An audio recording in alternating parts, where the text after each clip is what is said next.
Hello and welcome to BFF's Wine and Tell, our spicy, saucy, and sassy podcast on life and its many myriad experiences. Told through the eyes of two besties who have probably seen it all. Love, heartbreak, Success, failure. loneliness, companionship, you name it. We talk life, but we make it light. So come along with us on this journey. You will laugh, You may wipe a tear or two. but you'll most definitely say, Oh man, I can totes relate to that. oh, by the way, what's your color of choice? Huh? Wine, I meant red or white. Bring a glass or a bottle along, babe, And grab your bestie. because the fun has just begun. So like, subscribe, and share with your besties. Cheers! Hello and welcome back to yet another sparkling, sassy, spicy, and saucy episode of our podcast that we call BFFs. Wine and tell. Woo! Okay, ladies, pour that glass and settle in because today we are doing something wildly off-brand. We are breaking the sacred sisterhood circle to invite, wait for it, my husband onto the show. No, I know. Men on BFF's Wine and Tell. Oh my I God. know, right? Who would have thought? Who would have thought? But hear me out. This man has known me since 2009. Known her since 2014. Survived being my friend for, over a decade. Such a waste of time. Okay. We'll talk about that. And voluntarily signed up to marry me after we'd both sworn off marriage. Voluntarily, I like that word. Our secrets are being revealed. Honestly, he deserves a medal or at least a microphone and definitely a sparkling Yes. glass of Riesling. Welcome, Apparently his sir. favorite is poison. Cheers, Cheers, cheers. First we drink. Wow. That's very nice Riesling. Thank you. BFS Riesling and Good Tell. choice. Yes, Good choice, yes. Yeah, Guru. more like it. And because we believe in a safe space for all the messy, real, hilarious parts of womanhood, including our relationships, we thought, let's get his side of the story. The good, the bad, the slightly embarrassing. Plus, my bestie here has known him since 2014 or maybe a little earlier. I've lost count. So, she's got questions I would never dare to ask, right? I can't wait. So grab your wine, your tea, whatever you need, and join us for an unfiltered chat about friendship turned love, second chance marriage, and the honest truth about what it's really like being married to this human, Dipashree. Spoiler alert. I'm pretty sure he's going to say it's an adventure. So let's get into it with a quick introduction of my amazing husband. Look how I'm lining it up. Yeah. So Gursimran Singh, or Guru as he is known, he is a seasoned leader in digital transformation and marketing. He knows how to solve big, complex problems at work. And but at today, at home. What? Do not listen to her. She is reading my flow. But today we are not here to talk about corporate strategy, ladies and fine gentlemen. We are here to talk about relationship strategy. Oh, yeah. Amazing. So let's get into it. I will be drinking a lot of wine for this episode. Why? I don't know. You seem hell-bent on bringing out some secrets. Okay, should we start with some fun questions? Yes. Okay. Guru, welcome. How do you feel? How do you feel? Hello, that was supposed to be my Oh, question. sorry. You Please. traveled with him here, no? How do you Okay. feel, Guru? Considering I'm in the spotlight, I should be drinking the most. Please, we have a full bottle. No pressure. Just keep some for me, okay? So you have known both of us for over a decade, right? Yeah, Over a decade, yeah. So what was your first impression of me? Me. And then we go to her, okay? Good lookers have good looking friends. Ooh. He Next. said it in one line. Yeah, he's a man of few words. I'm very pithy at some things. Yeah. The more you elaborate, the more complications you bring. His usual end line is explanation kills art. So we are art. I love that. Yeah. Yeah? Some Okay. French people should take that, okay? We are not making mean comments about anyone here, okay? be honest though, between all of us, like who do you think has changed the most since 2009? Like we met for the first time in 2009. I'll talk shortly about how we met. And then you met her a couple of years later. And like, who do you think has changed the most? I think she's changed the most. Because I kept meeting you. Yeah. So I So kept dull progress already. with... Yeah, so I kept progress with how you were, so on and so forth. That's a different time that like both of us went through a bit of a patch. Yeah. You know what I'm talking The about? patch, The yeah, patch. okay. So I kind of knew how you were shaping up, but she was a complete like left of center. Yeah. I saw her like almost Hot woman to hot mother. Okay. 9 years later. Yeah. Yeah, she was off social for a while, or maybe I don't know, or maybe I didn't care to sort of see on social. You mean but you were off social for a while? Yeah. She was never off social. Not me. I was off social. You went phantom on us. Yeah. Correct. Kind of. I was off social and I was not social also for a while. let's put it like that. Yeah. But yeah, to answer that question, all of us may have, but I think it was quite apparent of how she's changed over the course of time. That's true. But yeah, For the that's better. Yes. Aging like fine wine Exactly. On that that, she's currently drinking. on that she does a salute. Correct. But I should tell our lovely viewers how we met. So we met on a fine afternoon of November 2009. And this was my sister's birthday, and I walked in, and he is my sister's friend first. And I looked at him and said, "Hi, I'm the sister." And at that very moment, what was your reaction? Do tell. I was like, I never prepped for this. Storm. No, it's not about. Yeah, I mean, it was kind of storm. I was caught a little unaware, and nobody makes an emphatic statement with a big full stop at the end saying, "I'm the sister." Like, was I supposed to be? Swearing's not allowed, right? Like, okay. No, I swear many times. Yeah, we swear. Yeah, what the fuck? So anyway, Okay. I Big wasn't guns. sure of how to sort of respond to that. I think I just very quietly, very masculine, sheepishly said, "Nice to know you." Yes, you did. And I think we sat down. I remember the rest of it with Lav and D Yes. in Bandra. Yeah. Yes. So I think we sat over there. We took a couple of pictures, and I sort of even kind of remember what we were wearing. So He remembers what I was wearing. I want he to know, remembers at what this I was point, wearing. why were not sparks flying then? Because I was married. Oh, sorry. Okay. Got a timeline a bit wrong. Yeah, Okay. we were into our own corners. Yeah. And then, I mean, let me just, he's never going to admit it. So I'm just going to say it because he thought that I was super hot from the moment I met him. I think you should back that up with a statement because I'm left hanging over here. You look so much hotter now. Damn it, we should put like I your think we should before also after parody- last photo. Yeah, I blast think we should from also the past. kind of, Yeah. and I think we should also play a game called Lie and You Drink. Wow. Next time we should have a lie detector test in our Correct, podcast. correct. But certainly, she was someone you couldn't sort of ignore the first time you meet.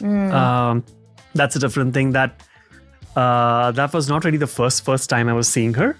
Oh, okay. She was from a client circle, so I had sort of seen her What's a earlier as client well. circle? And client circle. So because means she was like- working at Unilever, So, and I used to work with Unilever people quite a bit, so okay. I sort of knew that she existed, and that's how she looks. It was not the first time, but that was the evening when I realized that, That's I'm the kind of a sister. sister, and she's a sister's sister. Sister. Please also note he remembers what bag and handbag I used to carry to my work. So that's the level of Maybe he's just got a noticing. very good memory. He does have a very good memory. You know, now I'm getting to know who's on whose side, so it's okay. But I know. I let's have go with always it. known that the two of you are on one side, so I have known this forever. Yeah. But tell me something. We were friends forever before dating, like Lav said. She was waiting for the sparks to fly, and they took like forever. But was there ever a moment before it actually happened that you thought, Okay, we could at be this, something more? Yeah, at this point, I want to fast forward to remember that day, What are you winking at, Which you day? guys? that club that we went to, and you had to carry someone out. Oh, we're talking about that. That Okay, night- so okay. Oh, I at Lucky. Yeah, at Lucky. Yeah. I remember telling Dee, why are you not with this She man? did say And she was that. like, no, he's just a friend. There That's is true. nothing We make between mistakes. us. we You didn't have any feelings for her then? Like, So firstly, I think this is a common thing I find between a lot of us, largely people from the Indian diaspora, and a lot of my friends and cousins. We pretty much either land up making somebody a friend or a brother. So she just friend that's zoned you and brother zoned you? without me knowing. Yeah. Oh, I'm sorry. Ow, that hurt. But yeah, I mean, if I was to answer the question that you guys sparked a while ago, never really felt of taking things forward in that sense. It was almost like, oh, she's there, she's attractive, she's married, she's unavailable, we may not be of each other's league, so Yeah. let's continue being friends and let's keep liking each other's status on Facebook. Yeah. I mean, he's got very clear boundaries with that. So we'll talk about when we finally got together. Even that boundary had to be very clear. Like, it had to be very clear that I was single. Only then would he consider asking me out. And of course, I being me, I had to fast track it. Anywho, I believe it is the next question is yours, madam. Okay, so She's dying. Oh, is that a dart what coming is at the me? most annoying thing about her? You can say it nicely. You don't have to say it nicely. Wow. Yeah. No filters. Annoying thing about her? remember? This is unfiltered conversation. This is an episode that has been, built to just be the end of Put you on the spot. Yeah, by the end of it, you're going to be as red as your dress, are you? No, so annoying thing. I just want to look at her in the eye okay. and say, I have enough clothes. Oh, She just keeps buying. is that a bad thing, my dear? You call that annoying? Can you think a bit deeper than that? That annoys you? Be honest. What annoys you? I'm sure something annoyed you yesterday or day before or like. Yeah, I no was need like, to be politically yeah, like correct, that, yeah. okay? I mean, there are things that annoy you at that instant, at that particular time, but then they're like so insignificant that you just forget about them. So this is like a This is a constant perennial. This is a perennial thing. It's perennial like, and all. It's like I don't want so many clothes. And what do I do with my old ones? Because I've No, got. you mean she's buying for you? she's buying for me. Yes. What the? That's annoying. It is in a way, kind of. Yes. This okay. Okay, so may I make a statement now? May my I? husband never Yeah. watch this episode. Exactly. I mean, in Singapore, we say spoil market, right? Like, literally, I am like, what am I doing wrong? Here's a fine looking man. I see something in a shop. You know how I like styling and clothes. I buy clothes for you all Yeah. the time. Yeah. I'm like, I'll buy this for you. He's like, again, you bought stuff for me? Yes, Apparently, that's right. That's so. right. Men out there, this is the most annoying thing about me. I mean, I don't know what to say. But okay, Yeah. going to a more serious note though. We've both done marriages before. Drink. drink. We're going to the serious stuff now. But what's the one rule or lesson that you brought into this one? I'll talk about what I did, and please talk about what you did as well. So, let's start with you. You mean from the marriage chapters From of the the learning, past? yes. I think maturity is one thing. We all, I think, with time and experience, learn about things.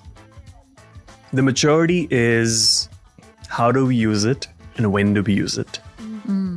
I think that's one very important lesson from the previous marriage that I keep employing again and again. And I still fuck up sometimes, which is, again, part of maturing. Yeah. So yeah, I think maturity is one thing, and when to use and how to use certain things you've learned in the past. Because you pretty much get a sense of the person you are with, Yeah. and what may have happened earlier with another person may not apply to this person. Correct. So you've got to deal with every person in a very different way. Not that I'll meet 20 wives in my lifetime, but Do you want to? no. But the point being that how do you not treat everybody with the same scale? Correct. Yeah. Yeah, I think that's one key learning. What about you? I think reflecting on myself is never to lose my own identity with whoever I'm with. That was probably the mistake I made before, was to lose my identity just to make it work, but it became worse. Yeah. So the person has to marry you for who you are, and that will not change in years to come. They see people change and evolve and all that, but still staying true to yourself. I think it's so important. Yeah. That's beautiful. I think that's one for me because I've done that as well. I actually try to change the person, thinking that the person could change for better, and the person never does. People stay who they are. I think for me, it's I really believe, and I'm learning to hold space, meaning that you'll have quirks.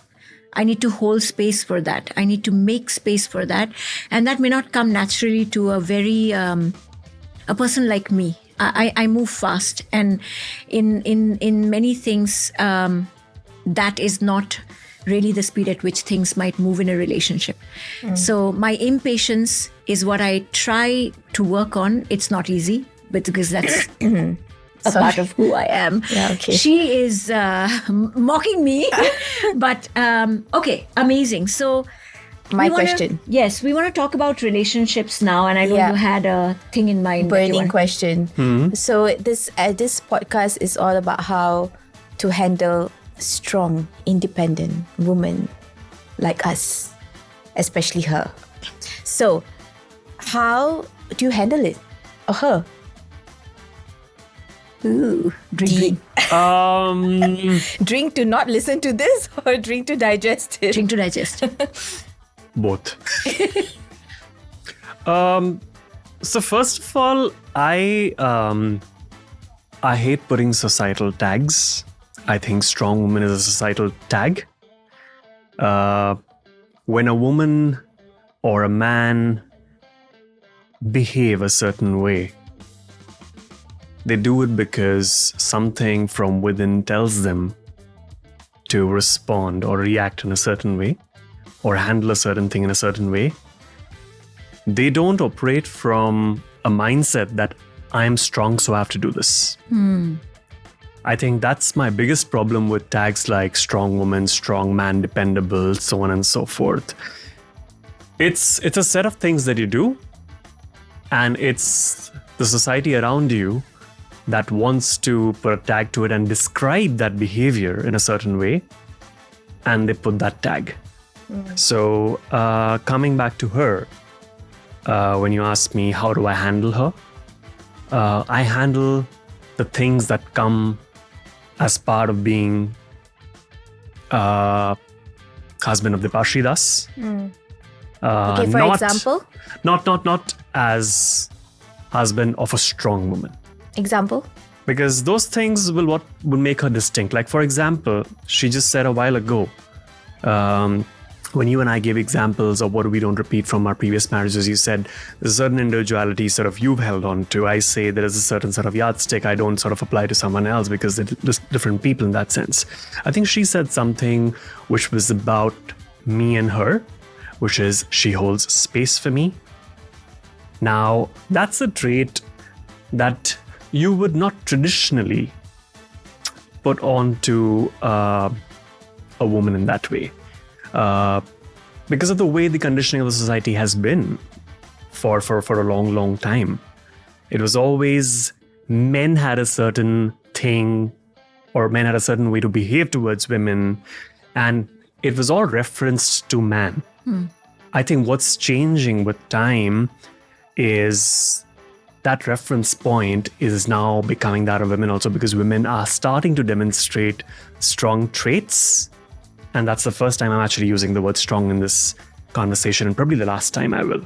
But they're using those traits, and that's how the entire conditioning of the society is coming along to be. So when she holds space for me, I reference her to something new that I may not have experienced before. That makes her strong for me. When she doesn't reference the privileges we get as a couple, the things that we enjoy as a couple, and benchmarks it to someone who may be a little more privileged or fortunate, that's what makes her a strong woman for me.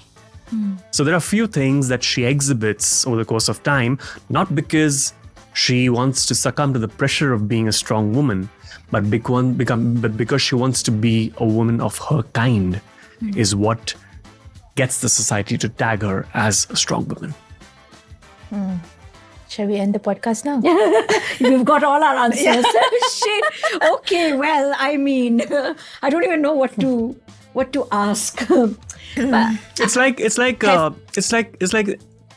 in the marketing world, they say, do you trust brands?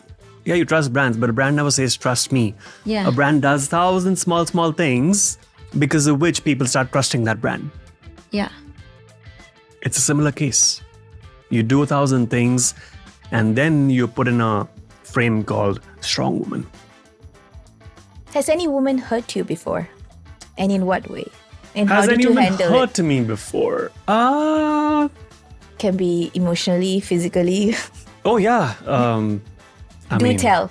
How did you handle the whole situation? And how did that make you feel? So, emotionally at multiple levels, yes. It's when, a lot of emotional hurt sometimes comes when we as men try something different, right? And when I say try something different, means trying something different than the norm. The norm is men have sort of dated or married or landed up getting along with women younger to them, right? In the past, I've been with women who've been older, and that is a real roller coaster of emotions when you are in your late 20s. You're just starting to sort of comprehend the world, the way it works, the way people behave. And let's say here you are with someone who's like almost 40, who's probably lived a lot more life than you have. And there are contradictions that come and they sort of shatter you. So let's say whether it's how they would treat you in front of their friends, in front of a group of people. Oh. Right. So Was there a lack of respect? it's not about lack of respect, but maybe that was the society and that was the etiquette that she subscribed to Right. all the time. But then me being someone who's late 20s and hasn't been exposed as much to these things, that landed up hurting me at that point of time. So many sort of ways in which I was emotionally hurt. And sometimes I think we as human beings just tend to make ourselves a little oversensitive. Yeah. Because I just think sometimes we sort of ascribe too much importance to ourselves. Yeah. So I think that's what happened at that point of time regarding how I was projected to a set of friends. Okay. And that made me realize that's a different thing, that relationship didn't last for long.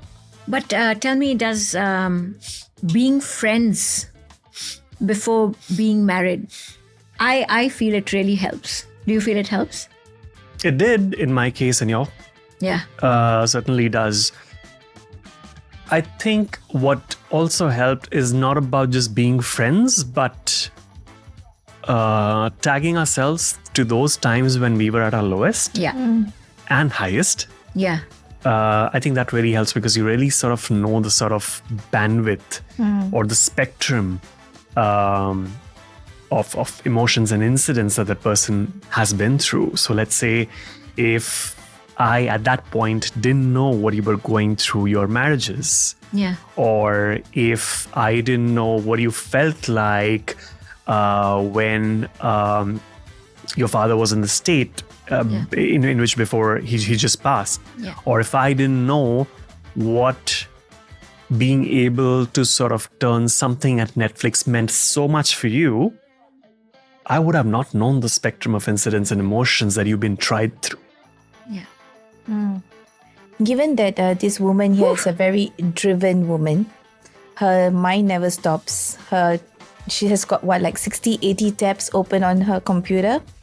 I'm sure she is the same kind of person in, how do I put it, in real life, like telling, we should do this, we should do that, we should do this, we should do that. How do you maintain that zen dealing with such a woman? First things, opening 60 tabs on a computer is not equal to being driven. It's just No, but she is productive that way. I mean, of course. yeah. I'm We're kidding. talking about I'm her. kidding. I'm kidding. Don't kid with me. Oh. I'm drinking, I'm very sensitive now. Are you? We'll come to you in a bit. No, so coming back to the question, how do I deal with her? When she's like always like having to want to do something all the time. I don't forget the reason for which she likes me. And I keep bringing that back to the table. Which is? Which is being dependable, which is being calm, which is being able to sort of talk what she's shitty at versus what she's good at, where she's sort of manipulating herself, where she's manipulating the situation, show her the mirror. And sometimes... Give example, please. Right. So I think we were a couple of months ago, actually, let's talk about 3-4 years ago when we were sort of thinking about moving over here. Yeah. Right. There were many situations and possibilities that you have to sort of work through. And at that point of time, what was going on in my head is I was having a job that I really, really enjoyed quite a bit. And I could have made something so big out of it. And the industry was sort of lapping me up for whatever I was doing at that point of time. The biggest argument I had to give myself, because I think such decisions it always comes down to what do you tell yourself. Yeah. I think the biggest thing I had to tell myself was what's in this move, why it is better, and what can I make out of it. I think at those times, there were certain things that she told me which sort of made sense to sort of take that leap. But there were certain things that I could not believe. Like it was just too hard to believe that this is the way things happen in a different country, in a different market for someone who's not been in that market, of course, knows the market a little because of some prior work experience, but hasn't sort of worked. So how would people lap me, so on and so forth? It was hard to take that leap of faith, which is where I used to constantly sort of not say yes to everything she said. And I challenged that profoundly. Eventually to sort of land up taking what felt right for both of us. So I think that's about saying that I bring that very analytical side to me, that very cut and dry side to me sometimes, because I don't want to be emotionally carried away. So yeah, that's what she likes about me. And in such situations, I ensure that I bring that side of me to the table, not because I want to make her happy, but just because that keeps me centered and that keeps us centered. So profound. I know. And this is the most profound this podcast has ever gotten, guys. Let me ask a non-profound question. I'm going to sort of change the pace at some point of time. So just let me know whenever you have that pivot point, because I have something to ask as well. Yeah, go for please it. do tell. Not now. No, Maybe a question or two later. Okay. Does he always get her way? Be honest. No. No, I don't. No, I'll be Do honest. I ever get my way with you? Like, it's obviously not. I'm Yes, not you going to do. get. Okay, here's a lie that has been told. No, lately. she doesn't. I think that's healthy for any relationship, where everybody gets through with their point of view. It just becomes imbalanced otherwise. Yeah, I agree. Well, wink, wink. I do get my way sometimes. Does she have 100 argument points to get her way? Maybe not 100 argument points, but 100 attempts. Wow. Okay. Before we go into more fun questions, here the one I of think your I already last... need the fun questions. Yes, I'm correct. Yeah, this is profound. Yeah. Tell me, because ours is a very, very different relationship, right? Like, I moved here first for the job, and then you got a job and then followed a year later. So that's not very often done in relationships, right? How should men, if you had a message, how should people or men or women in general, society in general, what's your view on how we can deal better with expectations about masculinity and who should lead in the relationship? I'll tell you why I'm asking this. I grew up in a household where I think for the longest time, my mom used to make more money than my dad. And I have never seen a better marriage, right? Of course, they each had their faults and fallacies, and it's not for us to judge, but they were never two people who were more supportive of each other, right? And it didn't seem to matter. So dad was equal parts present in the kitchen, equal parts present in our upbringing, in loving us. I grew up with that. And then I come into a world which is like, oh no, men should do this. Men should be the driver. And I'm like, but that doesn't make any sense.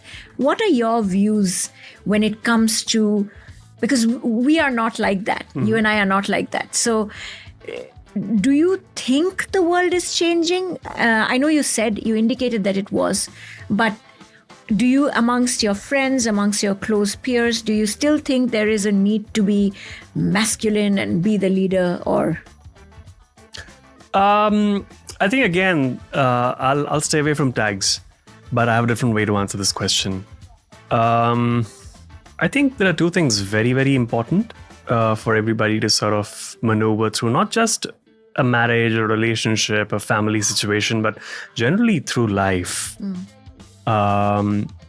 One is, I may not have all the answers. Yeah. And the second thing is, what is it that the other person's bringing to the table? And that may not be materialistic or money. Yeah. Sometimes it's just a very profound point of view. Yeah. Or just support. Or just support. Or like a very, what I would call it, an evolved, weighted point of view. Yeah. It's these two questions that pretty much guide everything. Like I'll sort of narrate that with an example. I think at a very early stage of life, I realized and I saw a couple of things. So I think my family and we went through like a major financial situation. Yeah. My dad went through some of the worst times in his professional life. And I think that was the time I saw my mother and my sister actually stand up to things very fiercely. My mom held the family together. Yeah. She held her job. She used to take all the shit from all three of us because tempers were flying. I was 14, ripe age to be fucking agitated. Yeah. My dad was going through a certain situation, so it's certainly understandable of any person, not just a male. And my sister, she took her graduation exams, and 3 days later she had to pick up a job because she had to support the family. Now, I saw two very distinct, that's where I bring the tag, strong women in my family at that point of time. Chisel their auras and their personas very differently, where my mom was more like, I'll take it all. And my sister was of another persona, which meant, how can I push this forward? So when there's a very lethal combination like this of two women, one who's 21 and the other who's significantly older, like let's say 50, 55, that's when you just see that being strong and bringing out those traits is not a function of time or age. Yeah. Or gender. Yeah. It's about what that person sees the situation, how that person says, I may not have all the answers, and how that person respects what the other person brings to the table. Yeah. I think that's something I saw very early on, and that's become my code to how I deal with her. Wow. Okay. I mean, I think we have all the answers that we wanted. And hopefully our ladies and our fine gentlemen have a lot to think about. Yeah. You wanted to ask something. Yeah, that's why I was about to get there. What are your questions for us? This is not about strong women, BFFs, wine and tell, nothing. Okay, It's just like some stuff to laugh about. Okay, right? we are the ready. other day, Lav texted me, and because she knows she and I have this profound relation of sharing dad jokes. Yeah. What? Unknown to me. That Yes. jokes are being shared. See, that's exactly what I'm saying. That there are certain things that You should don't stay. enjoy dad jokes. Okay, what? okay, You roll yeah, your eyes at yeah, us. okay. She does because she takes 100 a day, right? Yeah. So yeah. Anyway, so she texted me saying that where do lizards go when they lose the tail? Do you know it? No. Where do lizards go when they lose their tail? No, I don't know. The retail store. So on that note, I have some more. Oh my God, we are doing dad jokes, guys. Yeah, Okay, yeah. please go ahead. Okay, right. What kind of shoes do frogs wear? Crocs. No, that's crocodiles. Oh, sorry. Webby. Open-toed sandals. Okay. Here's another one. Why do crabs never volunteer? Because they are crabby people. Because Because they're shellfish. I like that. Okay. What's a shark's favorite saying? Baby shark do do do do do do do baby shark do do do. I'll take that, but there's another one to that. Man's overboard. Man, so Very slow, are That's you? a little dark. Very slow. sorry, very dark, very dark. What do you call a sheep who can sing and dance? A sheep. Blah blah blah. Black sheep. A sheep. Lady Baba. I really wish for Lady Gaga to watch our podcast. And the is last what- one. The last one. yeah, This yeah. is funny. What's the best way to save your dad jokes? Send them to your wife's best friend. Love, you want to try that? I'm not saving it. Don't give sugar daddy. In a database. Database. Okay, that was a very unexpected ending, but like all good things come to an end, this episode has to come to a close as well. Yes. And I don't know how to end an episode where I feel like I've learned so much about the man I live with. Because she needs to start listening more, maybe. Wow, this is now a feedback session about me. You can add that to the list of annoying things. Well, I'm just going to be positive and going to say that I am blessed to be on this podcast with probably the two most important people in my life.